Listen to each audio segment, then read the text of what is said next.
When I woke up this morning, that's the first thing I thought about, that this is the day that it happened. November 3rd, 2024. It was so scary because, it actually occurred in the middle of the night. Oklahomans woke up to a terrifying reality, an EF3 tornado in their backyards. We heard what sounded like the storm kicking up, and all of a sudden all the windows start blowing out. Now 1 year later, they remember the day. We saw how bad it really was because the neighbors and everything, most of those houses were destroyed all the way. We lost a lot of rock and all the siding things. And say they're still working to rebuild. We've been in a hotel for a year now. County Commissioner Brian Mon says the timeline to clean up was longer than normal because of the amount of debris. Because it targeted such a rural area, it was really densely wooded.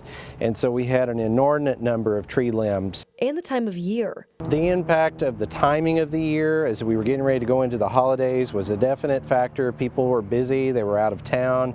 Also because, it was in multiple jurisdictions, it was not central. Now as those hit continue to pick up the pieces, we've mostly gotten the vegetation. Where some of the homeowners were still impacted is that they had debris, which by law weren't able to haul all that off. They say they're just grateful they made it out unharmed. Thankful to be alive. Elise Jones, KOCO 5 News.